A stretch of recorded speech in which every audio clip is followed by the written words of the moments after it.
Donc, bonjour à tous les participants qui sont présents. Bonjour à mes chers intervenants. Merci beaucoup d'être présents aujourd'hui pour ce webinaire qui est réservé, voilà, aux membres de France Générosité, plus aux contrôleurs bénévoles du Don de Confiance et d'IDEAS. L'idée, c'est vraiment qu'on a fait un cycle vraiment sur la crypto-monnaie et d'une certaine manière sur la blockchain, avec un premier webinaire en septembre sur les grands principes de la crypto-monnaie, un deuxième en octobre sur les crypto-monnaies validées par les tiers de confiance avec, du coup un notaire, une banque, un commissaire, aux comptes et un commissaire de justice justement pour pouvoir, vous apporter aussi un maximum de réassurance sur ces aspects-là. Là, l'idée de ce webinaire, c'est vraiment d'aborder les questions des opportunités, cachées ou non des crypto-monnaies. Donc on va voir ça tout de suite. Je vous envoie les liens dans la conversation des replays, mais tout d'abord, je vais laisser aussi la parole aux intervenants pour pouvoir se présenter. Donc nous avons déjà, notre cher Hugo. Tu peux juste te présenter en rapidement. Bonjour Corentin, merci, je n'arrivais pas à me démuter. Bonjour à tous, je m'appelle Hugo Bordet, responsable des affaires réglementaires à la DAN. Et merci beaucoup Corentin, Anouk, toutes les équipes de France Générosité pour cette invitation. C'est un grand plaisir de pouvoir parler de tous les liens entre le Web3 et les OBNL, notamment avec Blockchain for Good, qui sont experts sur ces sujets. Merci beaucoup. Très bonne transition. Du coup, Jacques-André, si tu veux rapidement. Exactement, merci pour cette introduction, Hugo. Merci à France Générosité pour organiser ce webinaire. Donc, je m'appelle Jacques-André Finch-Lomberger. Je suis responsable des opérations d'une asso à but non lucratif qui s'appelle Blockchain for Good et dont je vous détaillerai les activités par la suite. Voilà. Et nous avons aujourd'hui aussi Anouk. Bonjour à tous, je suis Anouk Marchalan, je suis juriste chez France Générosité. Voilà, donc n'hésitez pas juste à poser vos questions dans la partie, Q&A. On y répondra à chaque fin de chaque partie et même à la fin, il y aura une partie, questions-réponses générales. Donc voilà, n'hésitez pas à poser vos questions. Et bah, tout d'abord, je laisse la parole à Hugo. Bon webinaire à tous. Merci beaucoup Corentin. Donc, je pense qu'on peut directement passer au slide suivant. Donc, peut-être avant de parler un petit peu de mon intervention, faire une petite présentation de l'ADAN.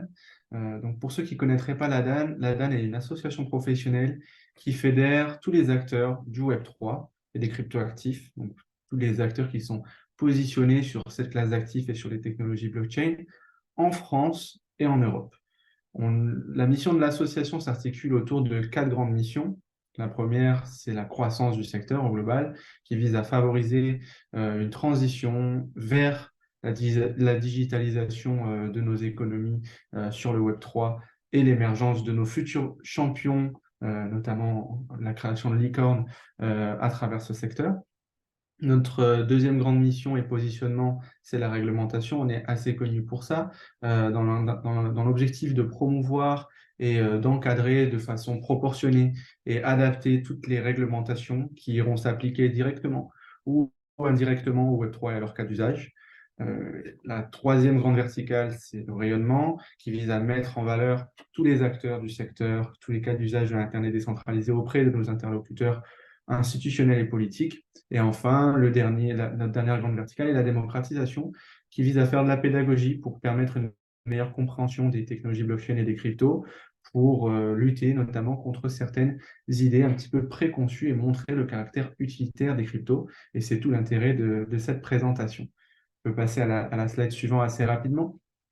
Assez brièvement, l'association représente une grande palette d'activités autour de ces 200 membres, comme des PSAN, des prestataires de services sur actifs numériques, donc des plateformes régulées auprès de l'autorité des marchés financiers qui proposent aux acteurs français des services sur crypto, mais aussi des acteurs de la finance décentralisée, des acteurs des NFT ou des acteurs peut-être un petit peu moins natifs, comme des cabinets d'avocats ou des cabinets de conseil. Et on représente aussi des acteurs publics comme la Caisse des dépôts, la BPI, ou des acteurs cotés comme Société Générale ou le groupe Casino. Voilà. Donc, après cette brève introduction, je vais désormais passer à ma première partie qui concerne le Web3 et les cryptos en France et en Europe, leur adoption par le grand public et leur application dans les industries. Donc pour ceux qui ne connaîtraient pas bien l'association, l'ADAME publie chaque année une étude qui initialement avait été lancée en 2022 dans le cadre des élections présidentielles.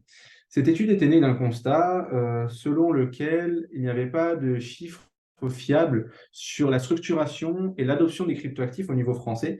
Et c'était à cette époque, dans le contexte des élections présidentielles, très pertinent dans la construction notamment des stratégies en matière de finances digitales de certains candidats, d'apporter ces chiffres pour montrer l'intérêt de cette classe d'actifs par les citoyens français. C'est la raison pour laquelle on avait lancé cette étude en partenariat avec l'Institut de sondage Ipsos France et le cabinet de conseil KPMG France. Par la suite, on a lancé une deuxième édition qui s'appelle Crypto Web3 en France et en Europe, qui est celle qui est à jour et qui a été publiée, me semble-t-il, en mai dernier, et qui, cette fois, se positionne sur un scope à deux niveaux, enfin, sur deux verticales et deux horizontales. Deux verticales pour l'adoption au niveau des utilisateurs et la structuration des entreprises, toujours similaire sur ce point de vue-là à ce qui était prévu dans la précédente édition, et horizontalement quant aux critères géographiques, puisque plutôt que de le spécifier, de se concentrer sur l'échelle française, cette fois-ci, on a fait le choix d'étendre l'étude à une échelle européenne. Donc, sur le volet adoption, la France repose, comme je le disais, et l'Europe repose sur un sondage qui a été mené par l'Institut de sondage Ipsos, et l'échantillon de l'étude est assez similaire à celui des précédentes éditions. Il couvre une population d'environ 2000 répondants français de plus de 18 ans. Et c'est des échantillons complémentaires qui ont pu être aussi ajoutés à cette édition pour positionner l'adoption de la France par rapport à celle d'autres pays européens, comme je le disais. Et donc, ces pays européens sont l'Allemagne, le Royaume-Uni, l'Italie et les Pays-Bas. Donc, les échantillons entre les autres pays sont peut-être un petit peu plus faibles. Ils oscillent entre 1000 et 1200 personnes interrogées pour ces quatre pays. Mais il faut bien savoir que par rapport aux autres études menées par des instituts de sondage comme Ipsos, ça rentre dans la moyenne normale. C'est plutôt au niveau français, avec les 2000 répondants, qu'on est dans une moyenne haute, parce qu'on avait vraiment pour intérêt de bien spécifier le niveau d'adoption au niveau français des cryptoactifs en France. Et donc, la deuxième partie que je vais peut-être moins aborder parce que je pense qu'elle est un petit peu moins intéressante, mais on pourrait revenir dans les questions-réponses, se concentrer cette fois-ci sur le niveau industriel et viser plus à explorer les différentes opportunités sectorielles offertes par les cryptoactifs et les technologies web blockchain pour démontrer en deux mots que le Web3 ruisselle dans l'ensemble des industries, donc l'énergie, la culture, le luxe, bien évidemment la finance. Et l'intérêt final, le grand message apporté était de démontrer que le Web3 n'est pas uniquement sectoriel, il vise à rentrer dans tous les autres secteurs traditionnels et changer un petit peu toutes les économies de demain. On peut passer à la slide suivante. Donc, je vais un petit peu plus préciser vraiment le niveau d'adoption au niveau français. Donc, les grands et européens, mais les grands chiffres clés à retenir concernant cette première version de l'étude, c'est qu'un Français sur 7 qui ont plus de 18 ans évidemment, ont déjà détenu des cryptoactifs. Et actuellement, on est à près d'un Français sur 10, plus précisément 9,4% des Français qui ont actuellement des cryptoactifs. C'est une progression de plus de 18% par rapport à la première édition de l'étude qui révélait que 8% des Français détenaient des cryptoactifs. Concernant la connaissance des cryptoactifs, on se rend compte aussi que le niveau de connaissance des cryptos est très élevé au sein de la population française, puisque 85% des Français ont déjà entendu parler des crypto-monnaies. Les crypto-monnaies, ce sont le Bitcoin, l'Ether, les stablecoins, mais dans la notion de crypto-monnaie, dans l'étude, on ne couvrait pas les NFT. C'est ça la différence entre crypto-monnaie et crypto-actifs. Crypto-actifs, on entend tous les actifs couverts par le Web3. Un autre chiffre intéressant, c'est l'intérêt sur l'acquisition des cryptoactifs des Français, puisque 26% des Français souhaiteraient potentiellement se positionner sur cette nouvelle classe d'actifs à l'avenir. Donc, en termes d'opportunités, qui est l'objet de ce webinaire, on se rend compte que si pour l'instant on est à 9,4% de taux de détention de cryptoactifs par les Français, il se peut que dans les prochaines années, on ait une croissance qui soit exponentielle sur cette adoption-là, puisque la connaissance est déjà haute, elle continue d'augmenter d'année en année, notamment avec les travaux de pédagogie qui sont orchestrés par les acteurs de marché comme Blockchain for Good, et également parce que voilà, on a de plus en plus de Français qui trouvent un intérêt et qui souhaitent de plus en plus rentrer sur cette classe d'actifs. Et enfin, sur la partie NFT, je sais que c'est un sujet qui est cher à beaucoup d'OBNL.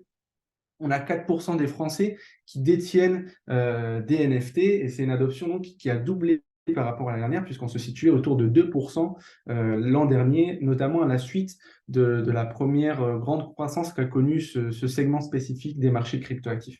On peut passer à la slide suivante. Et donc là, je vais faire peut-être un petit focus un petit peu plus précis sur le niveau français, mais sans trop rentrer dans le détail parce que j'en ai déjà donné pas mal. Mais l'objectif, c'est de démontrer le fait qu'on a de plus en plus d'intéressés et que, en partie, ceux qui ne sont pas forcément intéressés par les cryptoactifs c'est souvent dû à un manque de connaissances de cette classe d'actifs qui souvent parfois peut faire l'objet d'idées un petit peu préconçues. Donc pour rappel, sur tout le sujet crypto, entre ceux qui ont déjà détenu des cryptos et ceux qui sont intentionnistes, on considère que 37% de la population française sont globalement intéressés par les cryptos. Donc ça couvre les crypto-monnaies comme le Bitcoin et les stablecoins et les NFT compris. Sur la partie NFT, plus précisément, on constate qu'il y a 17% de non-réfractaires.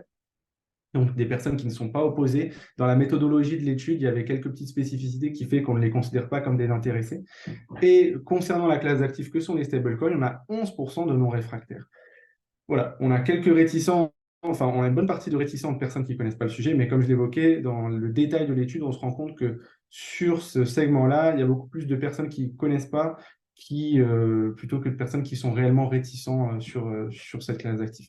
On peut passer à la slide suivante pour faire un petit focus au niveau européen. Donc, comme je l'évoquais, l'étude a été menée à plusieurs échelles, et notamment au niveau des Pays-Bas, du UK, de l'Allemagne et de l'Italie. Donc, si on se dit, enfin, si en première lecture, on peut se dire que le chiffre des 11% de personnes qui ont déjà détenu des cryptos est assez énorme et peut sembler même impressionnant pour certains, on se rend compte qu'en fait, par rapport à nos voisins européens, en termes d'adoption, sur la structuration du secteur, c'est différent, mais en termes d'adoption des cryptos par les citoyens, on a quand même un retard à couvrir vis-à-vis de certains voisins au niveau européen, puisque par exemple, au niveau des Pays-Bas, on a quand même 23% d'adoption des cryptos. Au UK, c'est 18%, en Allemagne, c'est 16%, en Italie, c'est 21%.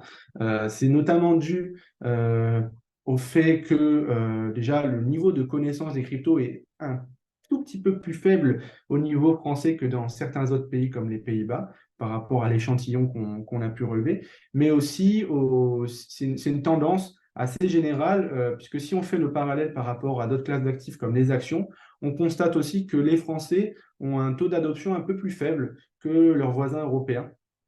Et donc c'est aussi peut-être dû tout simplement au fait que les Français s'exposent peut-être un petit peu moins à des risques liés à des actifs volatiles et se positionnent un peu moins sur ce type d'actifs, préférant potentiellement d'autres investissements comme l'immobilier, par exemple. On peut passer à la slide suivante.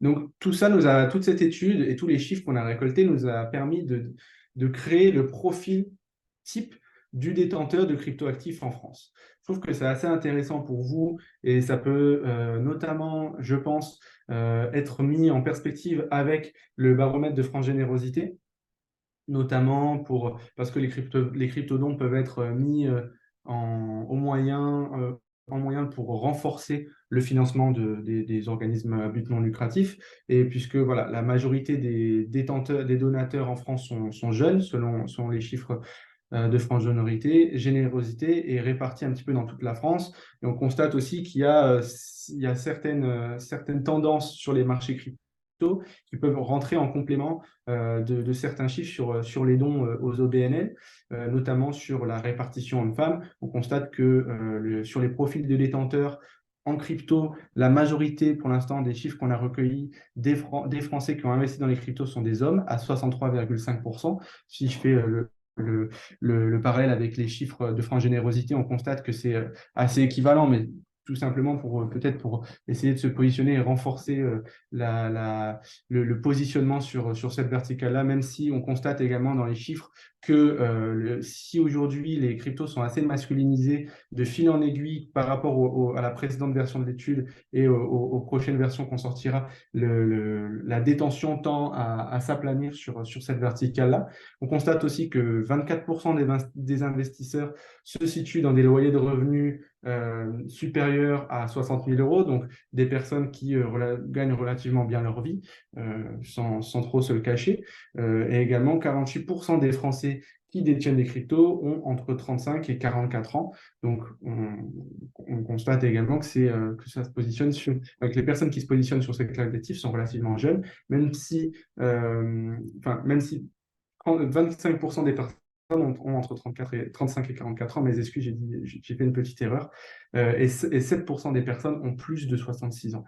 Et cette fois, concernant la répartition des cryptos, c'est ça également qui est intéressant, c'est que les cryptos ne sont pas spécifiquement liés à une audience, à des utilisateurs parisiens ou situés en ville. On constate une tendance selon laquelle les investisseurs sont quand même plutôt situés sur les villes, mais pas forcément situés sur la capitale, et qu'il y a quand même une représentation assez proportionnée de personnes qui détiennent des cryptos également dans des secteurs un peu plus ruraux en campagne. Donc, je pense aussi qu'à ce niveau-là, c'est une classe d'actifs qui est assez bien représentée en termes de territoire et assez bien décentralisée en termes de détention par les acteurs en France. Et ça peut être une opportunité intéressante comme moyen de financement pour les associations à cette échelle. Je vous ai remis le lien en QR code pour consulter directement l'étude dans les slides. Donc, si ça vous intéresse, n'hésitez pas à la consulter, peut-être même en parallèle de ce webinaire. Et si vous avez des questions, je serai ravi de pouvoir y répondre. Il y a beaucoup de choses à évoquer dans le cadre de cette étude et malheureusement, je n'ai pas pu en faire tout l'état des lieux. Et peut-être juste une petite ouverture sur ça. L'ADAL lancera la 3e version de son étude au début de l'année 2024 avec une nouvelle fois KPMG et Ipsos en partenaire, une nouvelle fois avec un focus européen, notamment dans le cadre des élections européennes. Ça fait extrêmement sens puisqu'il y aura beaucoup de sujets politiques qui vont monter au créneau à ce niveau-là. Et bien sûr, on abordera de nouvelles verticales qu'on ne peut pas forcément encore révéler, mais n'hésitez pas à vous tenir au courant de nos actualités pour en prendre connaissance. Et on peut passer à la slide suivante qui me permet de faire un petit peu la transition davantage sur le Web3 au service du secteur associatif. Donc d'abord sur les opportunités observables, ça va être assez introductif. Et je pense que dans la seconde partie du webinaire, on pourra revenir sur des cas d'usage beaucoup plus concrets et peut-être un peu plus précis. Mais en général, sur les opportunités qu'offre le Web3 en matière de financement associatif, on constate 3 grandes tendances qui ne sont pas du tout exhaustives. D'abord, des nouvelles méthodes de financement, parce que les cryptoactifs permettent une transition vers un avenir financé par le numérique, des campagnes de dons au niveau mondial, puisque les transferts peuvent s'effectuer avec une classe d'actifs, donc sans être spécifiquement liés à une devise, et les transferts peuvent effectivement se faire de manière très rapide et peu coûteuse pour la plupart. Ces transferts de fait sont sécurisés et faciles d'accès grâce aux opportunités offertes par les technologies blockchain et permettent une récupération souvent plus rapide de fonds dans le cadre de contexte de crise humanitaire aux personnes qui peuvent être dans le besoin. Je vais y revenir un petit peu après pour faire un focus sur l'aspect humanitaire.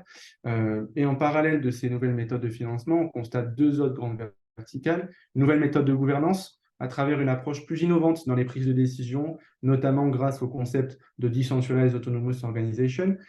Trivialement, ce sont des organisations autonomes décentralisées qui permettent à quiconque de participer démocratiquement à un projet à but lucratif ou non lucratif. Ça permet à tous les membres de la communauté de voter pour se positionner sur un projet à financer dans le cadre d'une action à but non lucratif et donc de donner aux membres d'une communauté le pouvoir de prendre les décisions sur le financement d'un projet ou non. Et ça réduit également les charges administratives en favorisant une allocation souvent plus efficace des fonds, même si pour certains projets, on reste toujours sur des expérimentations. Il y a encore pas mal de travail à mener à ce niveau-là, mais il y a énormément d'opportunités offertes par cette verticale également du Web3. Et enfin, la grande tendance observable qui est souvent évoquée dans le cadre des dons aux associations, c'est la transparence, puisque la traçabilité offerte par les technologies blockchain, puisque le registre public, le registre des transactions sur une technologie blockchain est la plupart du temps public, peut être consulté par quiconque en ligne, permet aux donateurs de voir exactement vers quelle entité les fonds vont être transmis dans le cadre du financement d'une action orchestrée par une association. Ça permet aux détenteurs qui auraient donné même 10 € en cryptoactifs de voir que le don qu'ils ont effectué irait bien dans le portefeuille de l'association et que l'association s'en servirait d'une manière très précise en l'envoyant vers un autre wallet pour financer une action très pratique. Et donc, ça permet aux utilisateurs d'avoir une visibilité sur où est-ce que vont les dons qu'ils ont pu offrir. Alors, on peut passer à la slide suivante. Et très rapidement, donc, un petit aperçu des actions qui sont généralement entreprises uniquement dans le secteur de l'aide humanitaire, parce qu'il y a énormément de cas d'usage offerts actuellement pour le secteur des OBNL, et j'ai fait le choix de restreindre un petit peu l'approche. Mais en général, sur le volet de l'aide humanitaire, on a des acceptations de dons en crypto. Je pense que tout le monde connaît un petit peu l'initiative qui a été menée par UNICEF. En France, on a également Asmae qui a diversifié ses moyens de financement en acceptant les dons en crypto avec des wallets disponibles sur leur site, et également l'association Résonance qui accepte les dons en crypto, donc Ether et Bitcoin, et Tezos aussi, oui, pour étendre le financement de leurs actions également. Il y a beaucoup d'autres cas d'usage qu'on peut évoquer, ce n'est pas du tout exhaustif, mais l'idée, c'est de dire qu'il y a déjà beaucoup d'associations qui sont positionnées sur ces acceptations de dons en crypto. Donc ça, c'est des acceptations qui sont définitives. Mais des fois, on peut avoir aussi des campagnes de dons un peu ad hoc qui vont être menées pour récupérer très rapidement des fonds. Je pense notamment au conflit qu'il y a eu entre l'Ukraine et la Russie. À l'époque, il y avait eu une petite problématique de financement dans la mesure où l'Ukraine attendait des aides provenant des États-Unis et de la France qui devaient encore être validées au niveau de leur propre budget, au niveau étatique. Et dans cette petite période-là, les dons en crypto se sont révélés extrêmement utiles pour arriver de manière en urgence pour financer des campagnes à but non lucratif pour venir en aide aux populations ukrainiennes. Plus récemment, dans le conflit israélo-palestinien, il y a des fonds qui ont pu être également récoltés à la suite des récentes attaques du Hamas contre Israël, notamment pour venir en aide aux familles de victimes qui ont été tenues en otage. Et une initiative j'ai peur d'écorcher le nom, mais Palianastia, qui est menée au niveau de Lviv en Ukraine, qui se positionne sur peut-être des aspects moins primaires dans la donation des personnes qui ont besoin d'aide au niveau ukrainien, notamment les personnes qui sont réfugiées là-bas à la suite de la guerre. Plutôt que des hôpitaux ou autres, c'est également extrêmement utile, et c'est des campagnes de dons un petit peu plus spécifiques, notamment dans l'aide de personnes des communautés LGBT via Ukraine DAO également.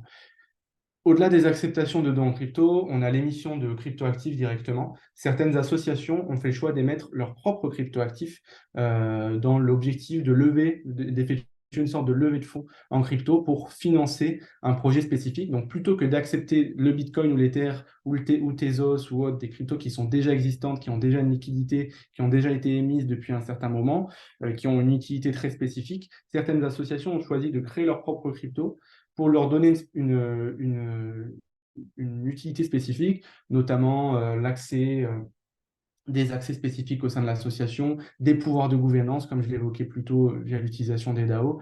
Et ça permet donc aux utilisateurs d'être davantage impliqués dans un projet, tout en permettant à l'association d'avoir la main sur leurs propres cryptoactifs dans les campagnes de dons qu'elles peuvent mener.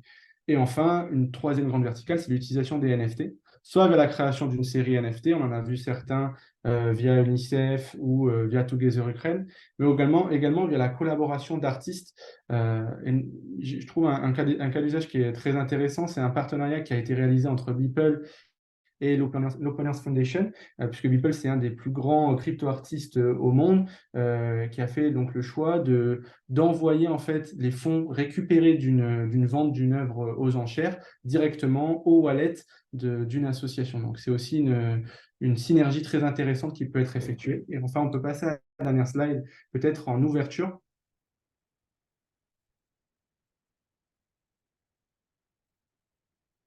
Oui, excusez-moi, j'ai eu mon écran qui a bugué. Sur les freins qui peuvent encore exister au développement des cryptodons en France. Donc, au-delà d'un frein qui peut être un petit peu technologique, je voulais faire un petit parallèle sur les enjeux fiscaux et notamment les actions qui ont pu être orchestrées par l'association sur ce sujet-là.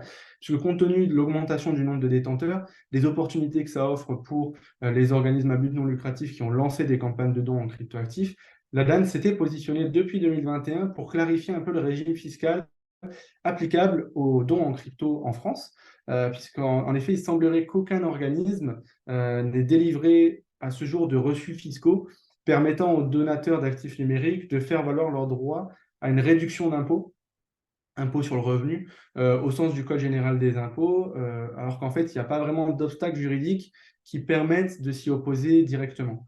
Donc, les donateurs, selon nous, les donateurs de cryptoactifs feraient l'objet d'une inégalité de traitement par rapport à d'autres classes d'actifs qui permettraient justement d'avoir cette réduction d'impôt sur le revenu, notamment sur les actions, sur les œuvres d'art ou les objets de collection. Et donc, l'association avait en 2021 proposé un amendement qui visait à clarifier la situation pour les dons en cryptoactifs tout en apportant cette sécurité juridique pour le donateur. L'idée, tout simplement, c'était d'inclure les actifs numériques à l'article 200 du Code général des impôts. Mais voilà, l'amendement qu'on a pu déposer n'a pas été retenu en 2021 ni en 2022. En 2023, dans un contexte de désendettement vert, c'était assez compliqué de le porter, mais on continue de se positionner là-dessus et d'échanger avec nos interlocuteurs pour clarifier ce régime fiscal et remettre à niveau les cryptoactifs par rapport aux autres classes d'actifs. Voilà, j'en ai fini pour mon intervention. Si vous avez des questions, je serais ravi de pouvoir y répondre.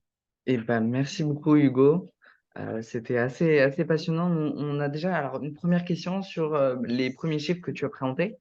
Quand on parlait de détention de crypto-monnaie, est-ce qu'on parle de détention à proprement parler comme un achat de crypto via un exchange ou est-ce qu'on compte également les investissements faits via des apps bancaires type Revolut? Alors oui, on compte toute la détention de cryptoactifs, que ce soit via des applications bancaires, via des plateformes comme des prestataires de services sur actifs numériques, et même des détentions en propre. Par exemple, je détiens mes cryptoactifs sur un wallet ledger, sur un portefeuille de cryptoactifs où je détiens en fait moi-même mes cryptoactifs, moi-même ma clé privée qui permet d'avoir accès à mes transactions. Même les personnes qui détiennent ces cryptos en propre, donc qui sont en fait leur propre banque, si je puis dire assez trivialement, on les compte dans l'enquête tout simplement lors du questionnaire effectué auprès des personnes interrogées. On leur demande est-ce que vous détenez des cryptoactifs et si oui, via quel moyen? Via une plateforme, via une banque? Est-ce que vous les détenez en propre? Et après, ça nous permet d'étayer un petit peu le système de détention. Et ce qu'on constate justement dans les chiffres, c'est qu'à la suite des récentes affaires qu'il y a eu sur les marchés de cryptoactifs, notamment l'affaire FTX, qui était une des plus grandes plateformes d'échange qui s'est effondrée à la fin de l'année 2022. À la suite de cette affaire-là, on constate qu'il y a eu une augmentation assez forte et intéressante de détenteurs de cryptoactifs qui se sont positionnés sur une détention en propre, qui ont arrêté de détenir leurs cryptos sur des plateformes d'échange ou via des banques et qui ont détenu via leur propre portefeuille. Merci beaucoup. Peut-être deuxième question, alors là sur l'autre partie que tu as présentée, à savoir sur les campagnes de dons ad hoc évoquées, qui sont un peu les organisateurs de ce type de collecte? Alors, ça dépend. Il y a eu beaucoup d'initiatives différentes, notamment dans le cadre de l'Ukraine. Ça peut être l'État ukrainien. L'État ukrainien, sur Twitter, avait publié plusieurs adresses publiques de crypto sur le réseau Ethereum, sur le réseau Polygon, sur Solana, sur Bitcoin. Et en fait, l'État ukrainien pouvait récupérer directement des cryptoactifs. Donc, ça peut se faire à un niveau étatique. Ça peut se faire à un niveau associatif également, puisqu'il y a beaucoup d'associations au niveau ukrainien qui ont été créées, ou des associations historiques qui se sont positionnées sur cette classe d'actifs justement pour récupérer un petit peu dans l'urgence des fonds en cryptoactifs dans l'attente des aides humanitaires américaines et françaises, comme je l'ai mentionné. Et après, ça s'est aussi effectué directement via des acteurs natifs du secteur crypto, comme Binance, comme Bitpanda, au niveau français via CoinHouse également, ou sur les plateformes d'échange à l'époque, il était possible de donner une partie de son portefeuille, par exemple 0,1 Ether, et CoinHouse récupérait tous ces fonds et les envoyait à des associations qui étaient sélectionnées et affichées sur le site. Donc, il y a quand même pas mal d'opportunités et d'acteurs investis aussi sur les dons en crypto. C'est assez intéressant à voir pour les organisations présentes aujourd'hui. Pour l'instant, on n'a pas d'autres questions, mais vraiment, n'hésitez pas, hein, chers participants, chers spectateurs, à poser vos questions. On y répondra. Et voilà. On va laisser la parole à Jacques-André, mais on pourra revenir voilà, sur la partie d'Hugo par la suite si besoin. Et encore un grand merci, Hugo, pour cette présentation Avec très plaisir. enrichissante. Absolument, merci Hugo. Donc je prends la parole au nom de Blockchain for Good. Donc on va peut-être passer à la slide d'après pour vous présenter rapidement l'association. On est un collectif réunissant depuis 2018 des chercheurs, des entrepreneurs, des gens de la société civile autour de sujets de recherche à l'intersection des blockchains et du développement durable, enfin les objectifs du développement durable étant notre grille de lecture. Donc sous la forme d'une association à but non lucratif, on est engagé dans une démarche de sciences participatives ouvertes, c'est-à-dire que nos travaux sont accessibles à tous gratuitement sans contrepartie et que quiconque peut rejoindre le collectif pour y participer. Alors comment s'y prend-on? Quels sont nos moyens d'action? La slide d'après, Anouk. Donc on s'appuie sur 3 grands moyens d'action: collecter, analyser, partager. Collecter, c'est-à-dire que dès l'origine de notre collectif, plutôt que de partir sur des promesses et des théories, on a voulu référencer dans un annuaire en ligne des cas d'usage liés à ces projets impact construits sur des blockchains. Donc on va vous partager bien évidemment cette présentation. Tout est cliquable. Donc les données sont, on collecte des données sur des projets impact construits sur des blockchains publiques. On fait ce travail avec une autre association qui s'appelle Positive Blockchain, qui est une asso française mais qui est basée à Berlin. Et c'est vraiment une œuvre collective basée sur le travail bénévole d'une communauté de contributeurs à l'international. Il y a à peu près aujourd'hui 1200 ou 1300 projets référencés dans cet annuaire en ligne. Donc ça, c'est notre premier moyen d'action. Les données sont accessibles en open data. Le deuxième moyen d'action, c'est rédiger tous les 2 ans un rapport d'analyse basé sur ces cas d'usage avec 2 partis pris. Le premier, c'est d'être compréhensible par le plus grand nombre. Donc pas de bullshit words, on essaie de parler en français correctement, d'expliquer concrètement tous ces sujets peut-être un petit peu compliqués pour certains.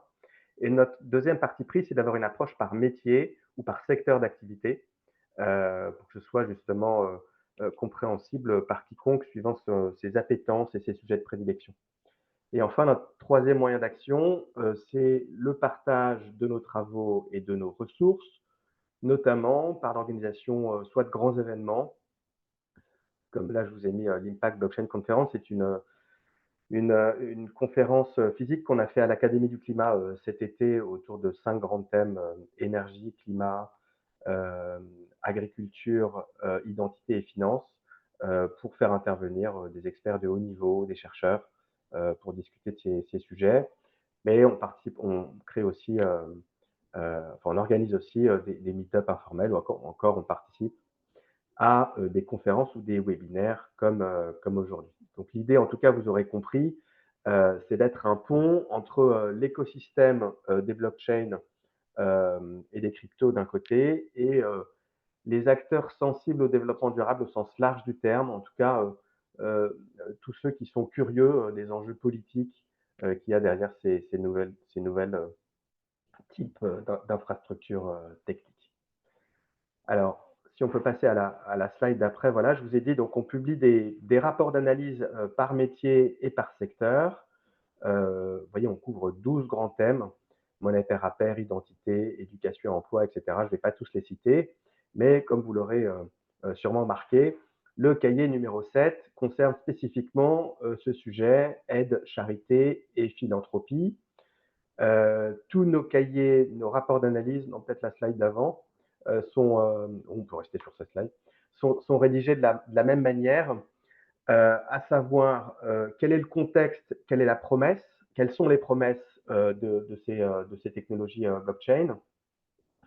Ensuite, on passe en revue un certain nombre de cas d'usage très concrets, donc identifiés dans l'annuaire, et on essaye d'ouvrir en posant un certain nombre de questions et de soulever un certain nombre d'enjeux que ces nouveaux dispositifs suscitent. Voilà. Donc donc effectivement, slide d'après, sur ce cahier aide, charité et philanthropie, on a essayé de dresser un panorama des cas d'usage qu'on a regroupés ensuite en 3 grands thèmes. Aide au développement, donation et charité, et aide humanitaire ou crise humanitaire.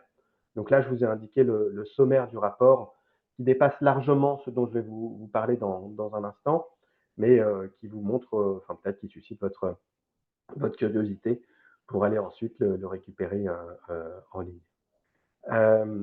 Donc, slide d'après, donc je vais vous présenter quelques cas d'usage autour de ces 3 thèmes, et on va ensuite pouvoir échanger, j'espère. Et on va commencer tout de suite par des cas d'usage, alors qui correspondent peut-être pas nécessairement à votre cœur d'activité en tant qu'organisme à but non lucratif, mais que j'estime important pour vous témoigner de ce qui se passe dans le domaine de l'aide au développement au sens large du terme. Pourquoi? Parce que j'ai l'impression aussi que les cryptos, et Hugo nous en a parlé, sont associés à l'idée que l'argent, ou en tout cas la valeur, devient traçable, contrairement à l'argent fiat, et que ça répond à un désir grandissant, notamment des jeunes générations, de savoir où vont les donations et à quoi elles servent. Donc il se développe une autre forme d'aide au développement aujourd'hui, qui n'est pas de la donation pure, mais qui plutôt, si on veut utiliser qui appartiennent plutôt au champ lexical de l'investissement à impact, même si on a des difficultés à le caractériser de la sorte. Donc, ce sont des gens qui investissent dans des projets à forte dimension sociale ou environnementale, et qui bénéficient en même temps d'un retour sur investissement. Donc, ce sera les 2 premiers projets dont je vais vous parler: de Sun Exchange, investissement à impact environnemental, et Ethic Hub au Mexique, investissement à impact social. Je vais vous présenter ensuite une plateforme, enfin un logiciel open source d'ailleurs, qui s'appelle True Budget, qui a été développé par la banque de développement allemande, la GIZ, pour assurer la traçabilité de fonds et la gestion de projets de manière transparente. Ensuite, on va parcourir 2 projets dans le domaine de la charité et des donations, Giveth pour ETH et Kiveclair, qui sera plus pour l'anecdote, mais encore une fois, c'est pour vous donner à voir la diversité des cas d'usage présents dans ce domaine. Et enfin, on parlera d'aide humanitaire ou crise humanitaire, en faisant un focus sur deux initiatives, avec d'abord celle développée par Unblock Cash, le programme alimentaire mondial. Donc on en parlera à ce moment-là, et Grassroots Economics, qui est un projet de monnaie complémentaire ou de Community Inclusion Currency à destination des populations particulièrement défavorisées. Donc, pour entrer dans le vif du sujet, le premier cas d'usage dont je voulais vous parler est celui de Ethic Hub. Donc là, on est dans le domaine de l'aide au développement. Donc, Ethic Hub, c'est une plateforme qui a été créée en 2019 en Espagne. C'est une entreprise qui met en relation des investisseurs, n'importe qui, vous, moi, des entreprises, avec des petits agriculteurs, avec pour objectif qu'ils puissent mener à bien leur récolte, notamment de café, et de vendre ces récoltes sur des marchés sans intermédiaire. L'objectif étant que 50% des profits leur reviennent directement. Donc, qu'est-ce que c'est que concrètement Ethicup? C'est un protocole de ReFi, Regenerative Finance, c'est un mot un peu barbare, qui permet d'aider des agriculteurs non bancarisés à accéder à des capitaux et à des taux d'intérêt particulièrement bas, où toutes les parties prenantes bénéficient de cette interaction des intermédiaires. Donc cette plateforme, elle a été lancée en 2018 et aujourd'hui, en 2023, elle a réuni, elle a collecté à peu près 3 millions de dollars en micro-prêts qui ont bénéficié à plus de 600 familles dans 5 pays différents. Et donc, c'est vraiment cette idée que une personne, n'importe qui, puisse participer au financement direct ou à l'octroi de prêts directs auprès de cette population défavorisée. Il y a eu un taux de défaillance de 3%, donc ce qui est relativement bas, avec des systèmes qui permettent justement en plus de pallier à ces taux de défaillance. Donc tous les prêteurs ont de toute façon reçu des intérêts sur leur capital investi. Et Ethicup est présent aujourd'hui au Mexique, au Brésil, au Honduras, en Colombie, en Équateur, et cherche notamment à se développer continuellement sur des marchés, sur des nouveaux marchés, nouveaux continents. Donc c'est une autre manière pour une personne qui détient des cryptos d'utiliser ces cryptos, non plus en faisant des donations directes auprès d'un organisme qui va ensuite les utiliser, mais les utiliser en tant que véhicule d'investissement, en s'assurant qu'ils sont bien utilisés dans le cadre de mission humanitaire. Le deuxième exemple que je voulais vous donner, c'était celui de The Sun Exchange.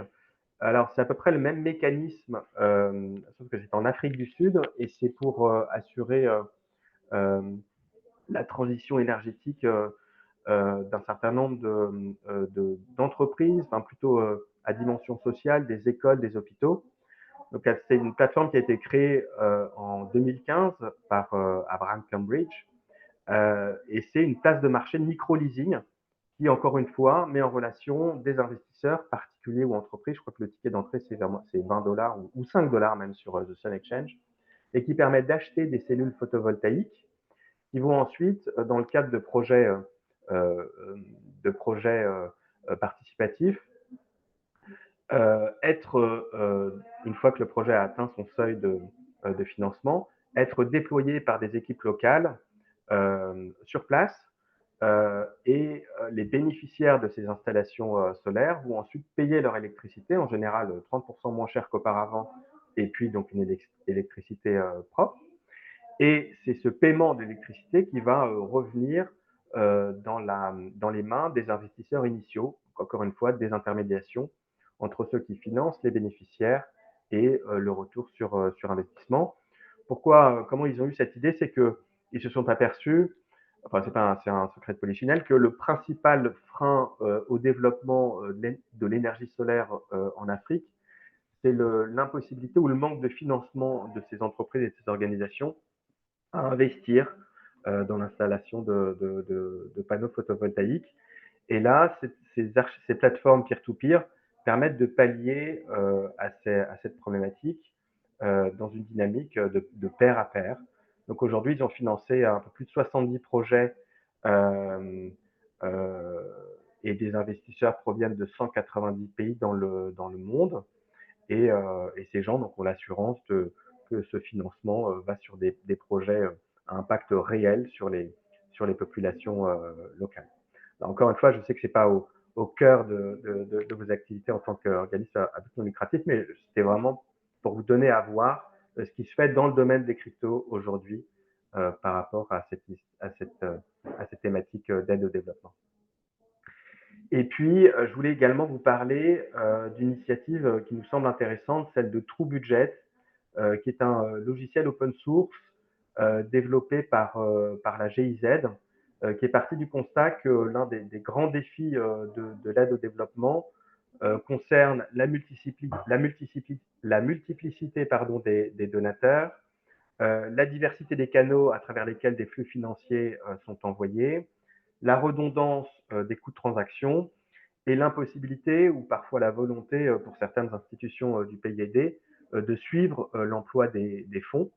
Pour aller dans ce sens, d'ailleurs, il y a un rapport de l'OCDE qui a été publié en 2021 qui explique que la trésorerie du pays partenaire peut même ne pas connaître l'état d'un décaissement ou d'argent qui rentre dans leur compte, ce qui complexifie grandement le processus de planification de budget d'investissement national.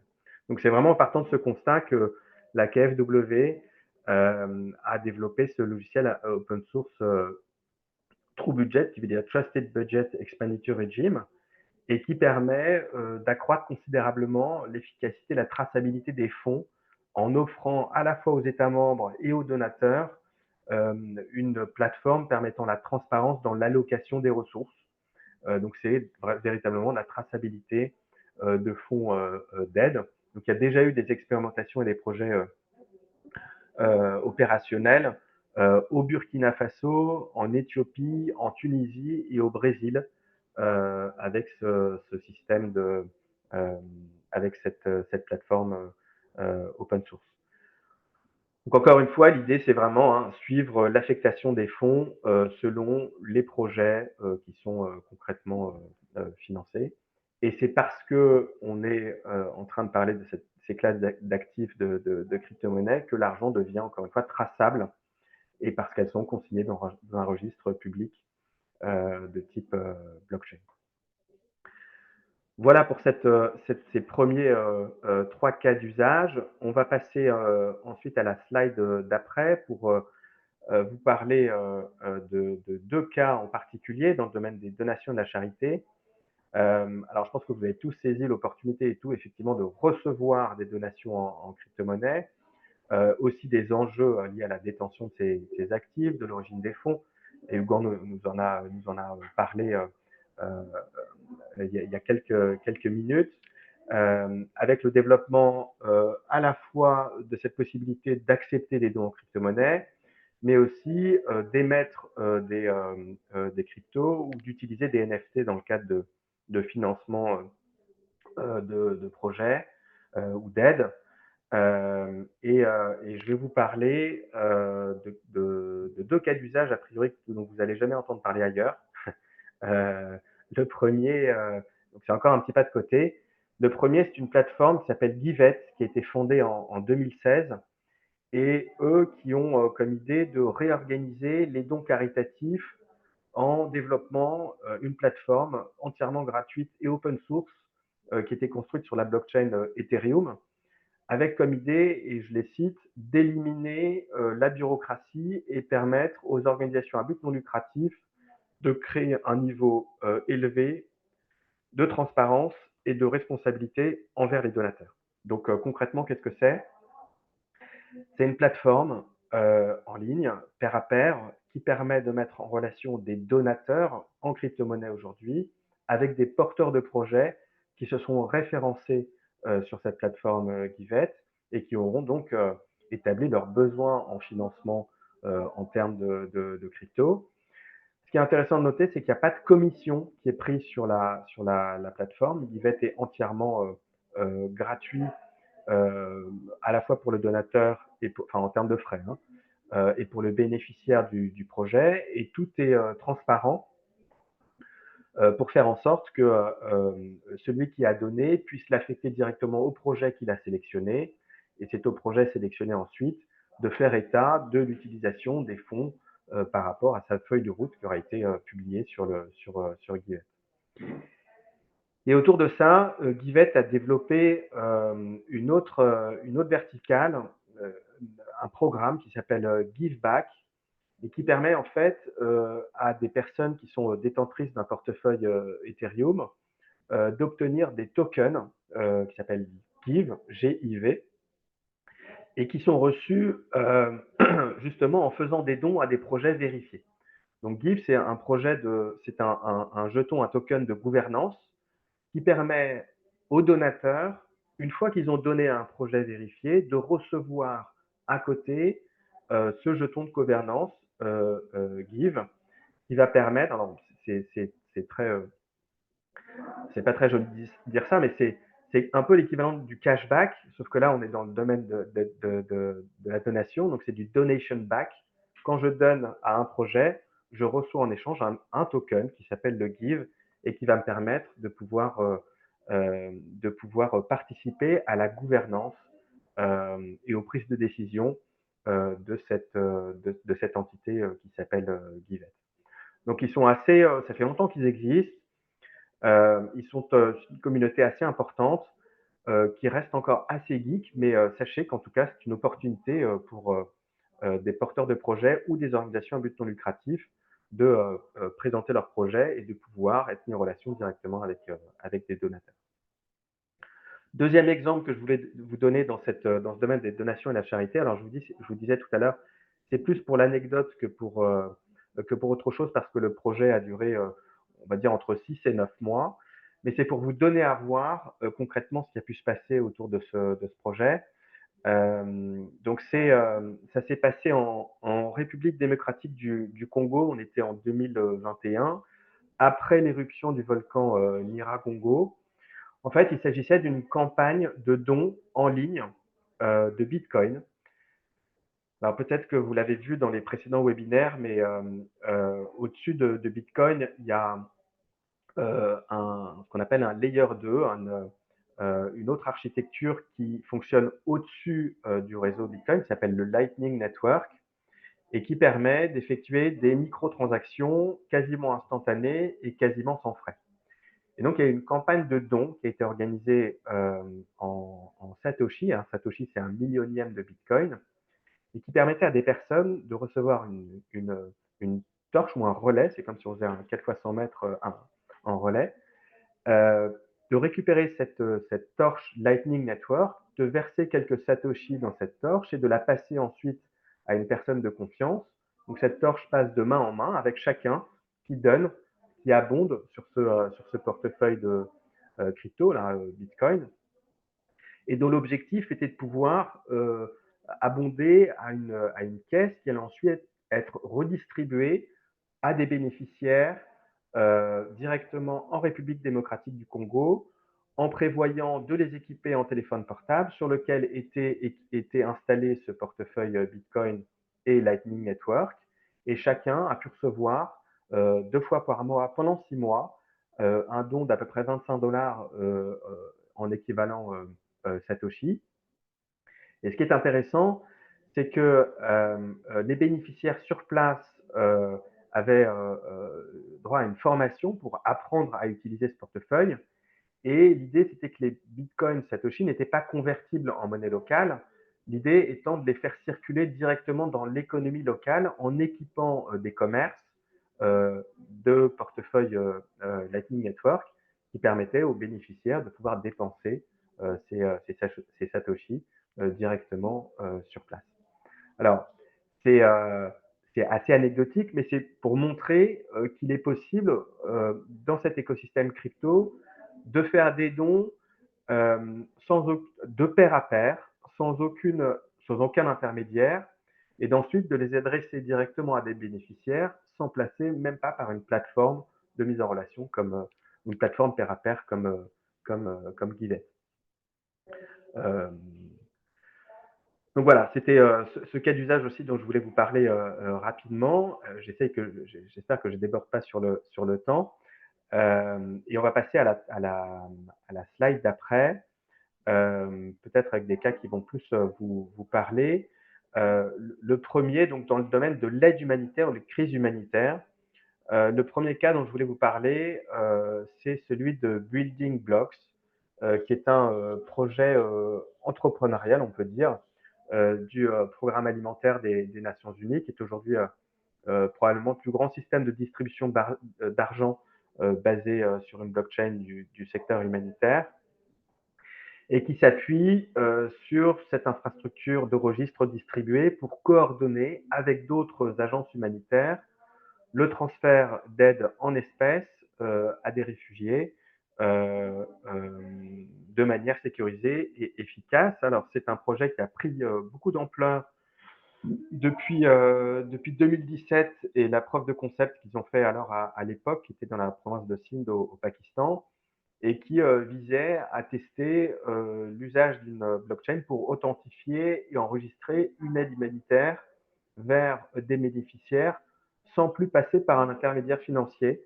Alors c'est vraiment écrit dans la feuille de route de Building Blocks, hein, du Programme alimentaire mondial. L'idée, c'était de faire en sorte de pouvoir se passer des banques pour pouvoir délivrer de l'aide humanitaire sur place.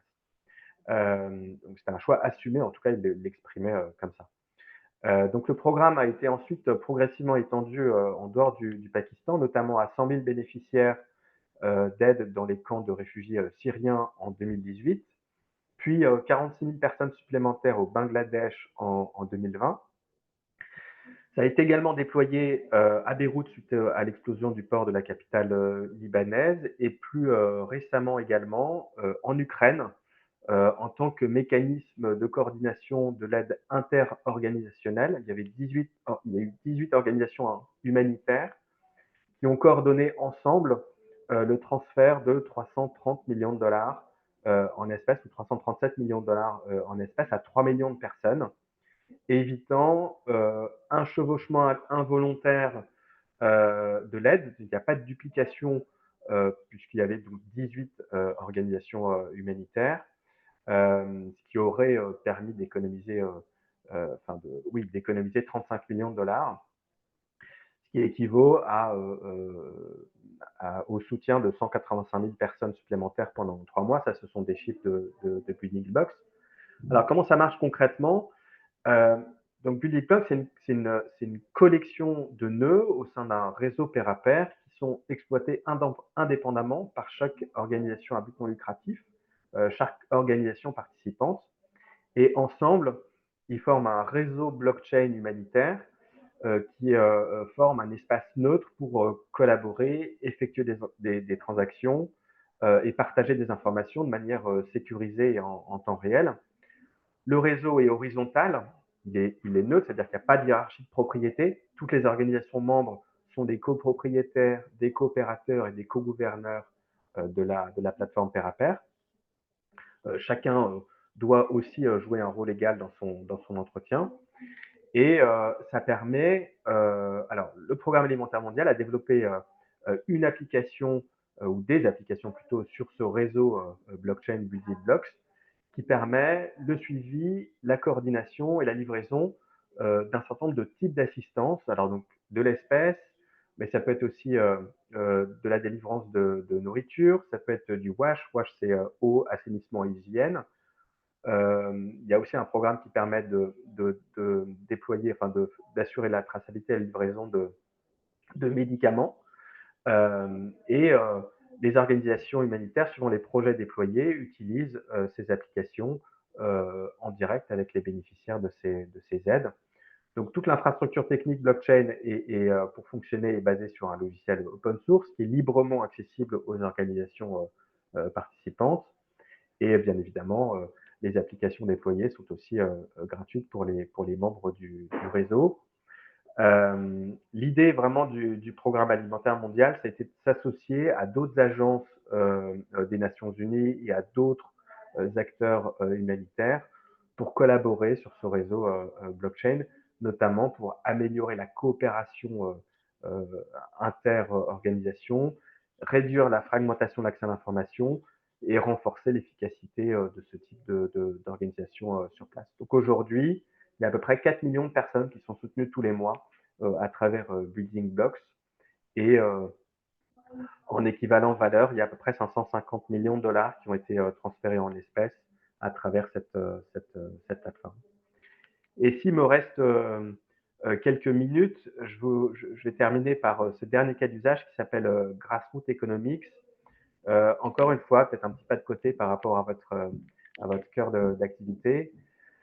Grassroots Economics, c'est une fondation à but non lucratif qui existe depuis 2018 sous sa forme crypto, mais qui existe depuis 2010 sous un format papier et qui déploie plutôt des monnaies locales complémentaires.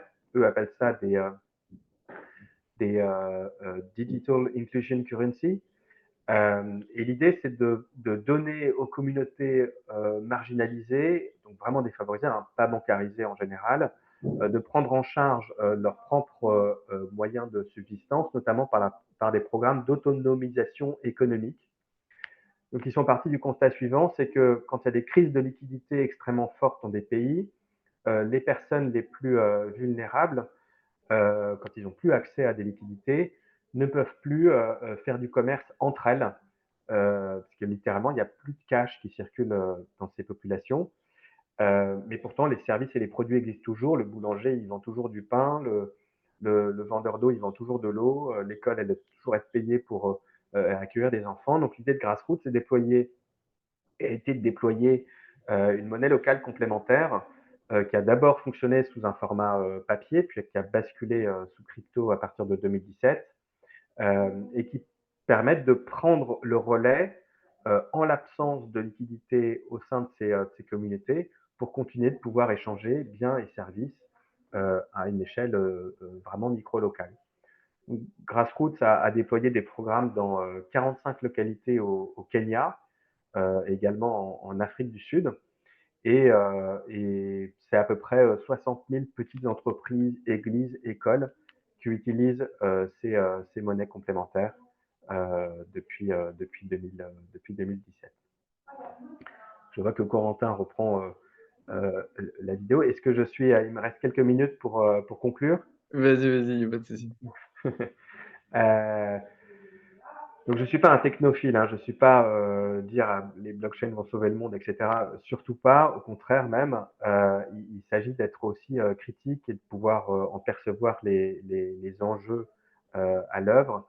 Le premier, vous l'aurez, il tombe un peu sous le sens, c'est celui de l'équipement en téléphonie et de connectivité, notamment quand c'est déployé dans des pays dans l'hémisphère sud. La deuxième problématique soulevée par ces projets, c'est l'absence totale de régulation quant à l'usage de ces nouvelles technologies qui, même si elles sont ouvertes et open source, ne sont pas vraiment toujours. Donc, il y a certains chercheurs qui critiquent le déploiement de ces projets comme étant des laboratoires cyber-humanitaires déployés sans aucune régulation. Donc, c'est aussi quelque chose à avoir en tête. Et ce qui rebondit sur le troisième enjeu qu'on estime extrêmement important, c'est celui de la question de la privacy des données personnelles et également de la manière dont il y a une transparence quasiment totale, y compris des transactions qui sont effectuées à travers ces infrastructures, qui donnent à voir l'usage concret de programmes d'aide ou de crypto ou de monnaies complémentaires. Et alors, on connaissait l'expression charity business depuis longtemps. Naomi Klein utilise le terme crypto-colonialisme pour se méfier. Elle avait fait une étude il y a 4 ans sur ce sujet pour se méfier effectivement de cette euphorie autour des cryptos qui ne vont pas sauver le monde. Donc, il s'agit pas nécessairement d'être technophile, mais en tout cas s'appuyer sur ces expérimentations pour essayer de tirer des enseignements sur la manière dont ces nouvelles infrastructures peuvent servir le bien commun. Voilà pour mon intervention. Eh ben, un grand merci, Jacques-André, pour cette présentation très complète qui donne un beau panorama.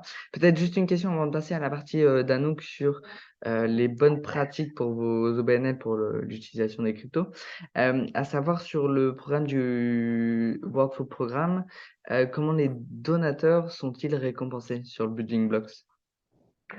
Les donateurs sont récompensés. Ouais, comment ils sont récompensés là-dessus? Est-ce qu'il y a pareil comme gift, un give back? Alors, je pense pas qu'il y ait de programme de donation back sur Building Blocks, d'autant plus que ce sont là, pour le coup, c'est les agences des Nations Unies qui doivent, dans le cadre de leur affectation des fonds, avoir des sources de financement qui doivent être très différentes entre des bailleurs de fonds, des États, des collectes de fonds auprès de particuliers, je pense, à certains endroits dans certains pays, et qui ensuite décident d'affecter tel ou tel fonds dans ce programme Building Blocks. Donc, et de mémoire, je ne pense pas qu'il y ait un programme de rétribution ou de Très bien. donation back sur Building Blocks. Peut-être du coup une question rapide, peut-être pour Hugo ou Jacques-André si tu as la réponse, avant de passer directement à la partie d'Anouk, savoir est-ce qu'on a une idée du volume de crypto-actifs qui a bénéficié à des associations ou des fondations? Et, alors, je sais. Alors, moi, j'ai peu d'informations justement là-dessus. Le paysage est quand même assez immature, assez éclaté.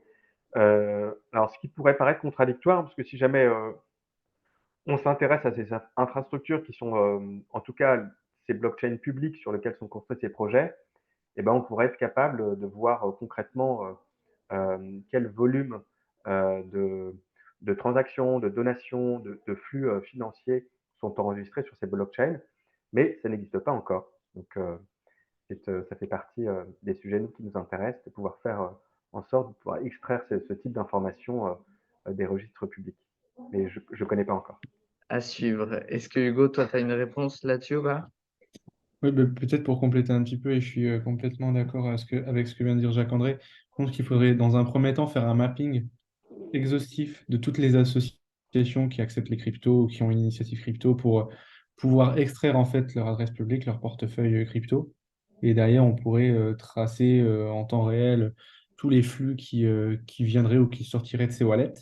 Donc ça permettrait de voir combien de dons ont été récupérés via les associations en crypto. Mais plus spécifiquement, pour essayer de mettre un petit peu en exergue le fait que ça permet de financer très rapidement un projet associatif.